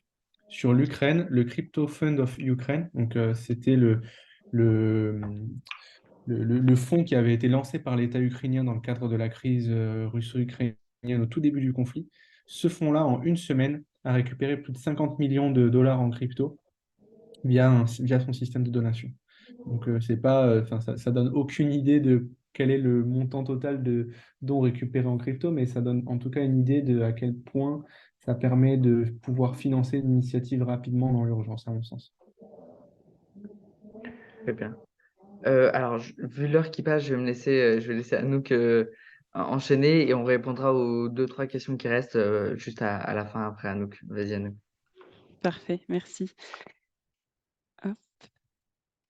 Oui, alors vous l'avez vu grâce aux présentations de Jacques-André et d'Hugo qu'il y a vraiment des opportunités pour les OSBL en termes de canaux de collecte et de projets Web3 au sens large, mais aussi des défis à relever. Et c'est pour ça que pour clôturer en fait ce cycle de webinaire, on a voulu vous présenter les bonnes pratiques qui pouvaient être appliquées par les organisations du secteur de la générosité lorsqu'elles mettent en place en fait ce type de projet. Alors, quelques éléments peut-être de contexte, d'où sont issues les bonnes pratiques qu'on va vous présenter. En fait, en début 2023, on a lancé un groupe de travail au sein de France Générosité dédié à la crypto-monnaie, donc avec des membres de France Générosité. Et côté France Générosité, donc le service digital et le service juridique étaient impliqués dans les travaux du groupe de travail. Donc, on a beaucoup échangé au cours de ce groupe. Il y a beaucoup de problématiques, de contraintes, d'a priori qui ont été soulevées au fur et à mesure de nos échanges. Et surtout, comment rendre compatibles en fait, ces projets avec les obligations de conformité, quels sont les risques en matière de blanchiment d'argent. On a aussi beaucoup échangé sur la question de l'écologie, sur les risques d'image, etc. Et c'est pour répondre à toutes ces problématiques en fait, qu'on a identifié un certain nombre de bonnes pratiques qui pouvaient être mises en place par les OSBL lorsqu'elles envisagent de mettre en place ce type de projet. Et alors, avant d'aller plus en détail et de vous parler des bonnes pratiques en elles-mêmes, je vais juste vous rappeler les enjeux qui sont propres au secteur de la générosité et qui doivent être pris en compte pour les projets crypto, mais aussi pour tout type de projet finalement, et qu'on doit avoir en tête dès lors qu'on envisage de mettre en place un nouveau projet. Ces enjeux, on les a développés dans le premier webinaire, donc je vous invite aussi à retourner voir en replay le webinaire 1 ou à consulter aussi le support de présentation qui sont disponibles sur le site de France Générosité. Mais ce qu'il faut bien avoir en tête, déjà, un des premiers enjeux, c'est la lutte contre le blanchiment d'argent et le financement du terrorisme, puisque c'est vrai que c'est un sujet d'attention, hein, pour les OSBL, parce que même si finalement, ils ne sont pas soumis directement aux différentes obligations françaises en la matière, bah, il faut se prémunir de tout risque. Et c'est vrai que quand on pense aux crypto-monnaies, on pense anonymat et on aurait tendance à penser que c'est peut-être le canal idéal finalement pour blanchir de l'argent. Donc on y reviendra plus tard, je vous rassure, ce n'est pas le cas. On a aussi toutes les questions d'enjeux liés à l'image de marque des organismes à but non lucratif, parce qu'on sait en cas de scandale, les répercussions, elles sont très importantes pour l'organisme lui-même, mais aussi pour tout le secteur. Ensuite, autre point d'attention, on l'a déjà évoqué dans les précédentes présentations, et Hugo et Jacques-André ont aussi évoqué cette question de la transparence. On a vraiment une question de transparence qui est due à l'égard des donateurs, donc aussi bien sur la collecte que sur l'utilisation des fonds, sur le choix des partenaires. Et donc, il faut avoir en tête aussi cet aspect de transparence quand on développe un nouveau projet. Et c'est là que il y a aussi le contexte général de la collecte des fonds qu'il faut prendre en compte.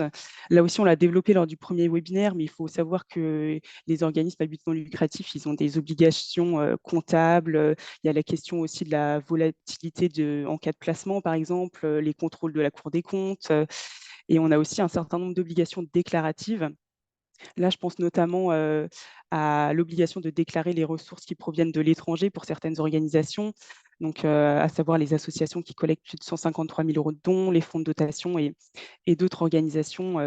On pourra vous mettre aussi les liens vers les articles qu'on a pu rédiger là-dessus si vous voulez en savoir plus, et on l'a évoqué aussi pendant le premier webinaire.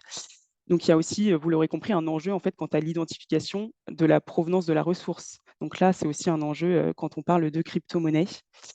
Et on a aussi des obligations déclaratives. Il faut déclarer le montant global des dons reçus chaque année quand on est un OSBL qui reçoit de la générosité du public. Donc, voilà pour le contexte. Il faut avoir tous ces éléments en tête quand on développe un projet crypto.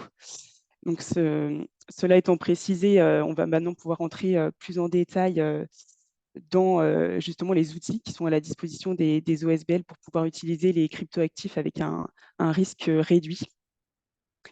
Et la première bonne pratique qu'on a identifiée au sein du groupe de travail, c'est en fait en amont de la mise en place d'un projet, il est important de se poser les bonnes questions en termes d'opportunités et de créer une cohérence globale en fait, du projet.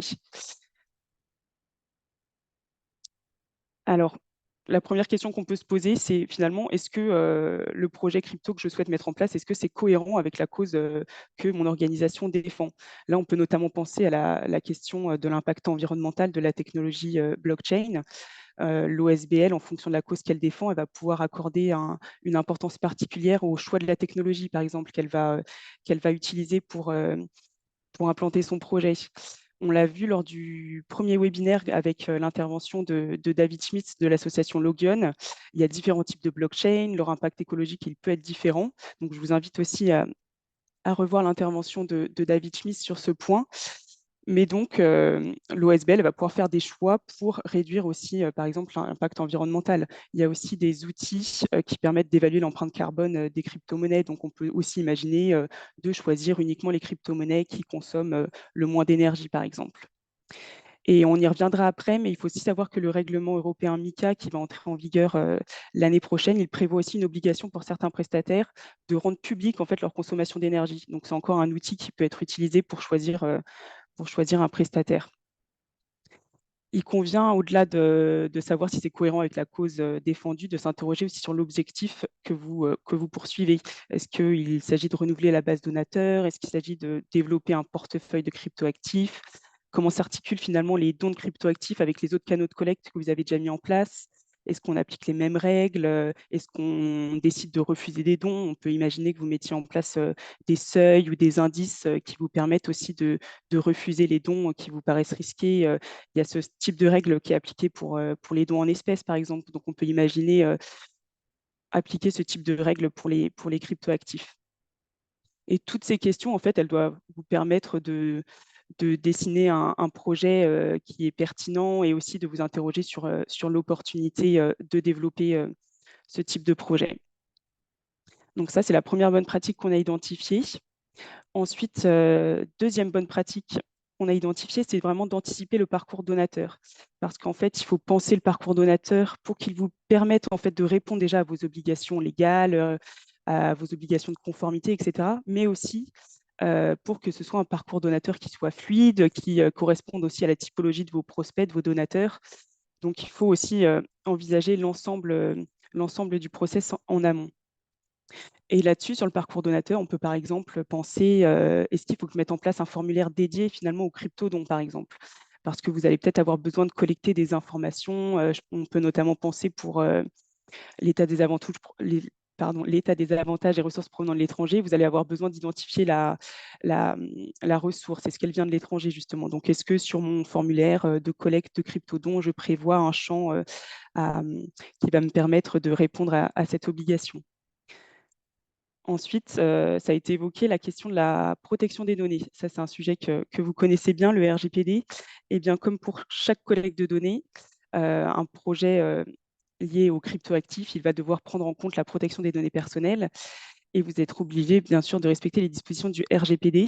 Et là, il y a un enjeu supplémentaire parce qu'on le sait, la communauté crypto, ils sont très attachés à la question de l'anonymat. Donc, vous allez peut-être devoir insister davantage sur cette question du RGPD, adapter peut-être votre politique de confidentialité pour rendre les informations encore plus accessibles, encore plus transparentes, insister sur les droits d'accès, d'opposition, etc. Et de bien expliquer les finalités pour lesquelles les données des crypto-donateurs sont collectées. Donc là, il y a vraiment un enjeu de transparence à cet égard.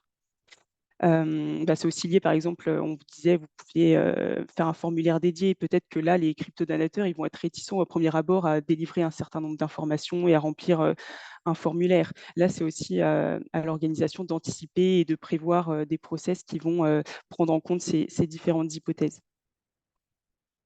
Alors peut-être juste petite parenthèse sur la question de l'anonymat. D'ailleurs, on parle souvent d'anonymat, mais on l'a vu lors de notre webinaire 2, notamment avec l'intervention de la banque de l'UBAC qui nous a bien expliqué que la blockchain publique, en fait, ce n'est pas de l'anonymat, mais du pseudonymat. Donc, il y a aussi une différence à prendre en compte sur ce sujet. Et finalement, le pseudonymat qui est utilisé pour les blockchains publiques, il permet aux autorités de retracer les transactions jusqu'aux personnes détenant les adresses publiques. Donc, on a aussi une nuance sur la question de l'anonymat là-dessus. Et toujours sur le parcours donateur, je reviens sur ce qui a été développé par Hugo et Jacques-André sur le fait que finalement la blockchain, c'est aussi un moyen de renforcer la confiance en fait avec vos donateurs, puisque vous l'aurez compris, toute la chaîne elle est authentifiée et donc vous pouvez permettre à vos donateurs de suivre en temps réel, même pour 10 €, hein, tout le parcours du don, donc depuis son portefeuille de crypto jusqu'au bénéficiaire final. Donc là, c'est quelque chose aussi sur lequel vous pouvez communiquer pour montrer que c'est totalement transparent et traçable. Et de manière générale, d'ailleurs, vous pouvez prévoir de communiquer sur les avantages intrinsèques en fait, de la blockchain, sur ce que la technologie vous permet de mettre en place en termes de traçabilité, donc je le disais, de transparence, montrer que en fait, ces avantages qui sont parfois méconnus hein, du grand public, c'est en fait c'est davantage sécurisant que peut-être d'autres canaux de collecte. Donc peut-être aussi communiquer d'une manière générale sur la technologie blockchain et sur ses aspects techniques. Alors, autre bonne pratique que nous avons identifiée, troisième bonne pratique, c'est de penser en fait les procédures que vous avez déjà mis en place pour d'autres canaux de collecte.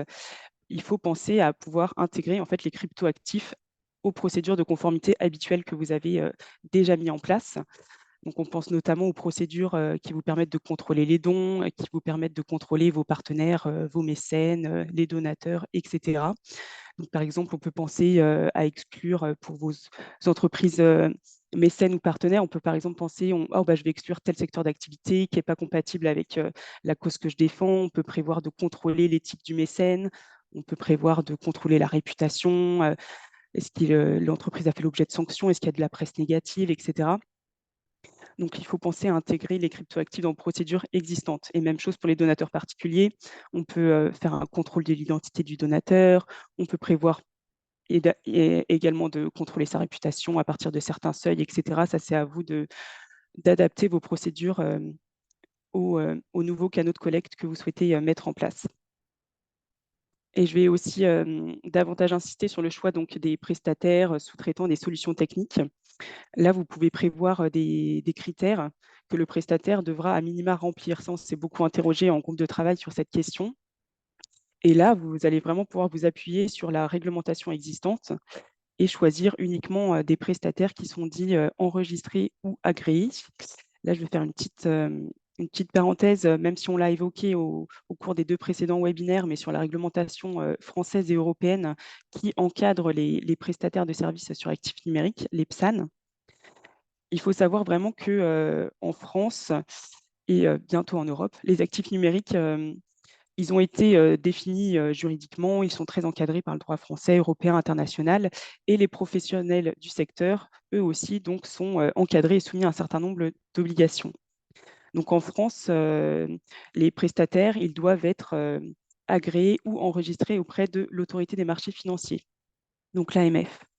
Et une fois qu'ils acquièrent leur statut de PSAN, ça vous permet d'avoir des garanties en fait, qui vont être plus ou moins importantes en fonction de la procédure, hein, si c'est la procédure d'enregistrement ou la procédure d'agrément, mais qui est optionnelle.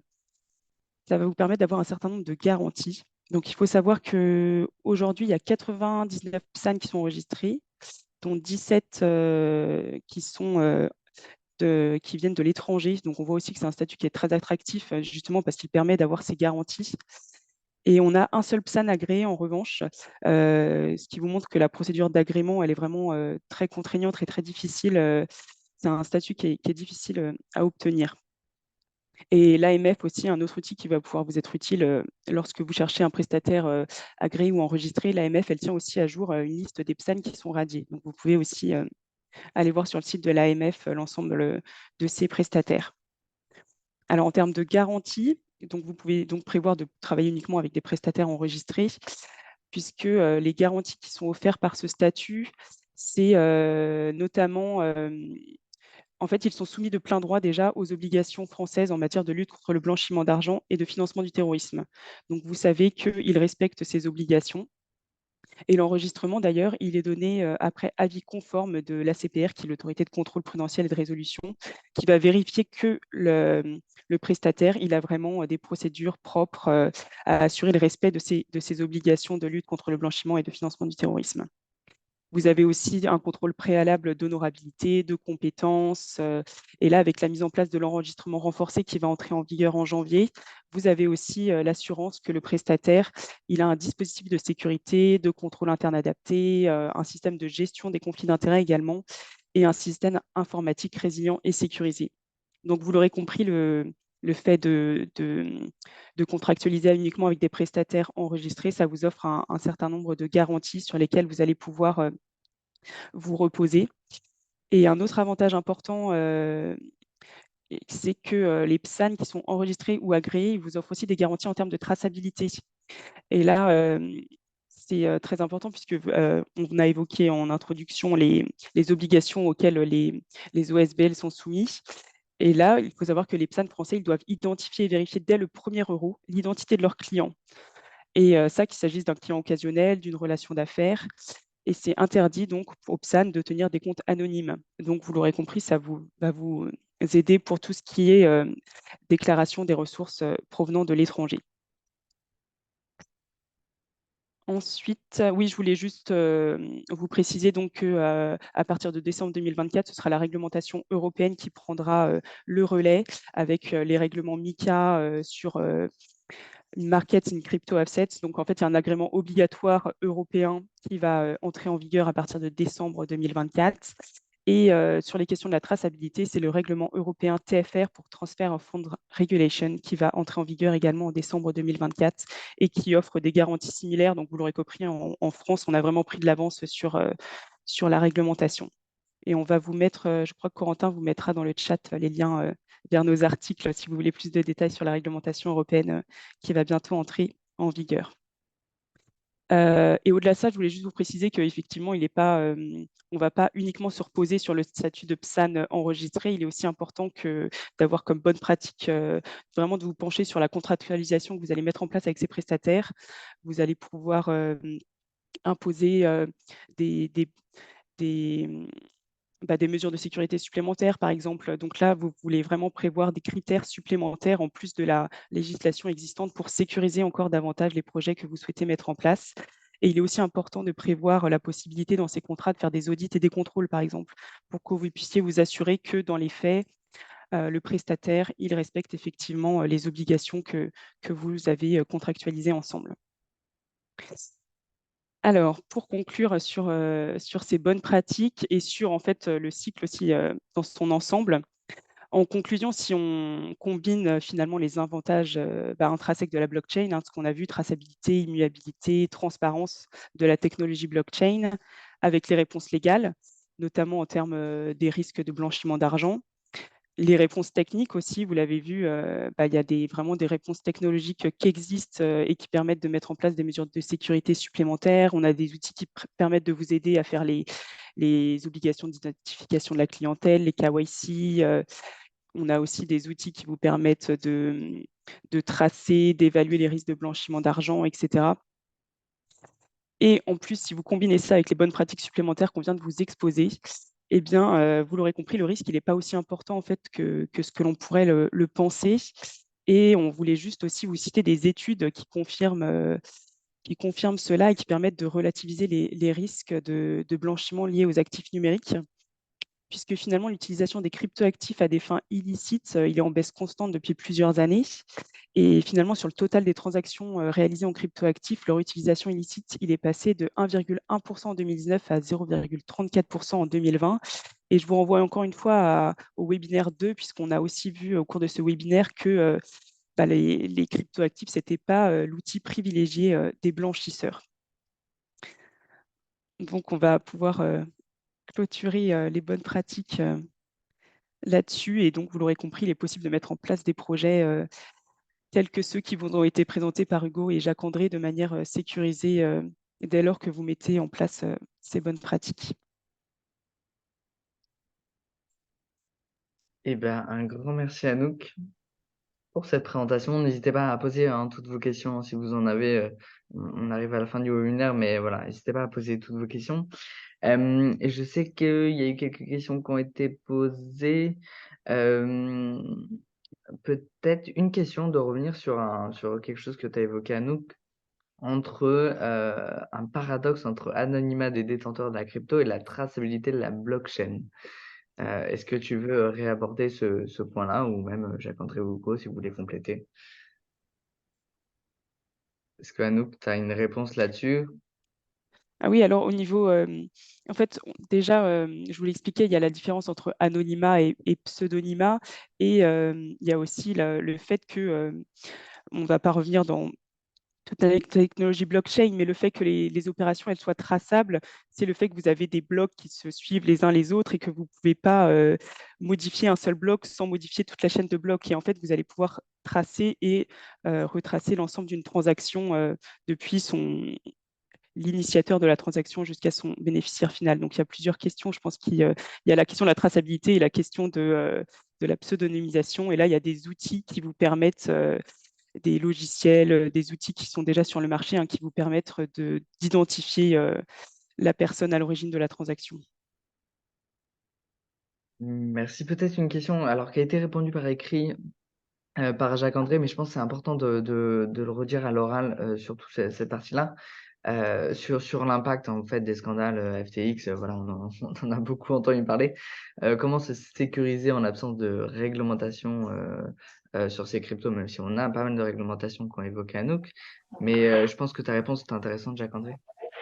Oui, le propre d'une crypto-monnaie ou d'un token, c'est d'être détenu en propre, ce qui fait sa particularité par rapport à l'argent fiat qui est détenu par un tiers, la banque.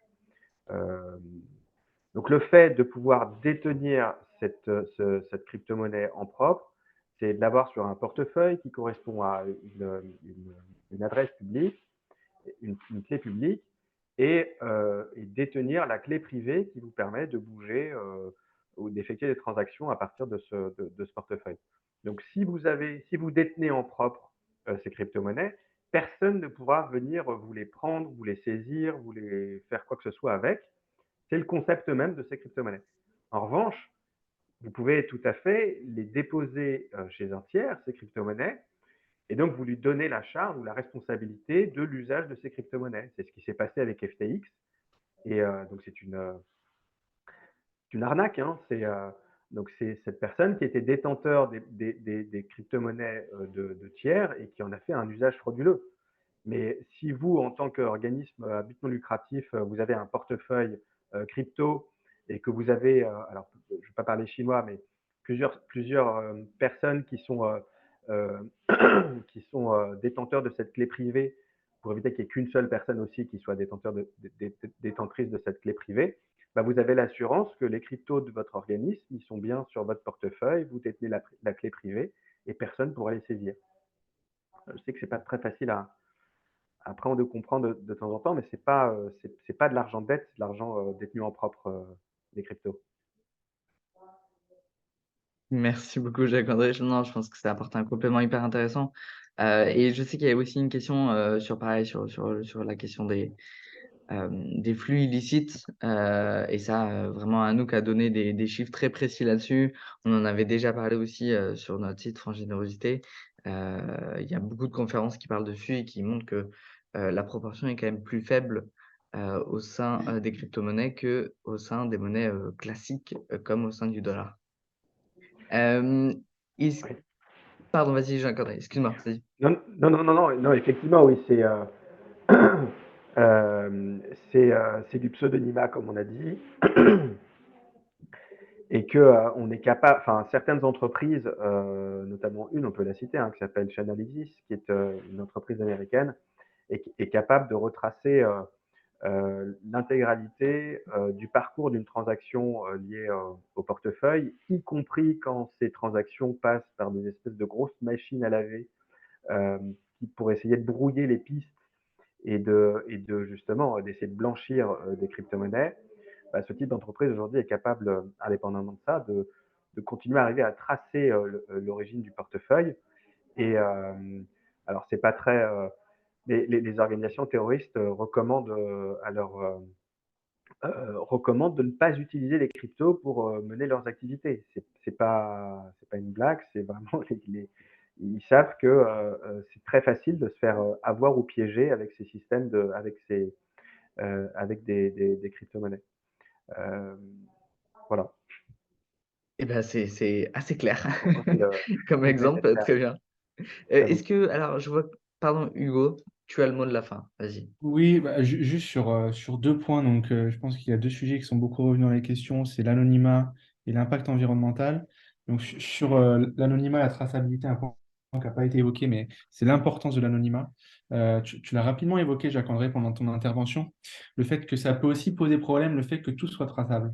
Et j'ai un exemple très concret, c'est Vitalik Buterin, qui est le fondateur d'Ethereum, qui est russe, qui avait donné des fonds à l'Ukraine en utilisant un mixeur. Un mixeur, c'est un outil d'anonymisation des transactions cryptoactifs pour s'assurer en fait que l'État russe ne soit pas au courant au moment où il a fait le don. Après, il l'a assumé sur les réseaux sociaux a posteriori, mais au moment où il a fait sa donation, pour ne pas que les autorités russes en aient connaissance. Tout simplement parce que Vitaly Buterin est russe et le fait d'avoir fait une donation à l'État ukrainien aurait pu lui causer des problèmes. C'est un exemple très concret. Mais par exemple, si on veut faire un deal en OTC, donc de gré à gré, entre deux entreprises, si je veux payer un employé en crypto, tout ça, il faut que ce soit anonyme. Ce n'est pas très opportun dans une entreprise que tous les autres sachent exactement combien l'autre est payé, sinon ça mène à des courses au salaire si on sait que mon collaborateur qui a les mêmes fonctions que moi est mieux payé. Donc l'anonymat, tout ça pour dire, c'est nécessaire dans certains aspects des transactions en cryptoactifs. Et effectivement, il y a beaucoup d'outils aujourd'hui qui permettent de tracer les cryptos. On va dire que dans le secteur financier traditionnel, le principe, c'est l'opacité. et l'exception, c'est la traçabilité, alors que dans le secteur des cryptos, c'est plutôt l'inverse. Le principe, c'est la traçabilité et l'exception, c'est l'opacité. Et je pense que l'opacité est quand même nécessaire sur certains aspects, et notamment dans les donations, parce que certaines donations nécessitent d'être anonymes. Et après, sur l'impact environnemental des cryptoactifs, j'ai vu pas mal de questions posées sur ça.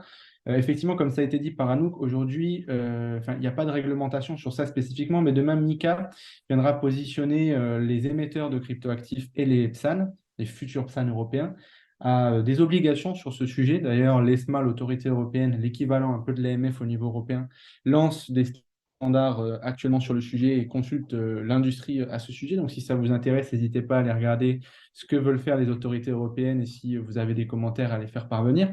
Mais voilà, demain, on aura beaucoup plus de transparence sur l'impact environnemental des cryptoactifs. Aujourd'hui, ça repose quand même en partie sur des écrits universitaires, notamment au niveau de Cambridge.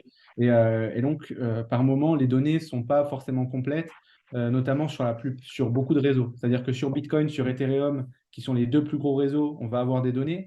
Mais si vous allez chercher sur des réseaux un peu plus shadow, comme Litecoin ou comme Dogecoin, qui font aussi du proof of work, donc qui ont besoin d'énergie pour assurer la sécurité du réseau, là, la donnée, elle sera un peu plus difficile d'accès. MiCA permettra de résoudre en théorie ces problématiques-là, enfin on l'espère, et donner plus de visibilité, notamment aux associations qui entendent créer des initiatives. Mais effectivement, pour répondre à une question, les associations, en tout cas beaucoup d'associations, s'intéressent à l'impact environnemental d'un cryptoactif, notamment du réseau qu'elles vont utiliser, avant de lancer une initiative. Il y a notamment même des associations qui ont fait demi-tour avant de lancer une campagne à cause de ce sujet-là. Je pense notamment à WWF, peut-être que vous aviez suivi ce sujet-là, mais ils ont fait demi-tour sur une campagne NFT à la suite de certaines réactions de leur communauté. Et je pense que c'est aussi en partie dû à des idées un peu préconçues qu'il peut y avoir sur les cryptos. Parce que si on fait un parallèle avec les transactions PayPal, Apple Pay, etc., il y a des réseaux blockchain qui consomment moins d'énergie que des réseaux de transfert de fonds traditionnels. Donc il faut aussi savoir faire les bons parallèles et ne pas mettre en parallèle la consommation énergétique du Bitcoin avec les besoins énergétiques du Portugal. C'est deux données qui ne sont pas comparables, tout simplement. Donc oui, ça peut être impressionnant, mais ça ne sert à rien de comparer la consommation énergétique d'une industrie avec un pays. Ce n'est pas des données comparables. Voilà.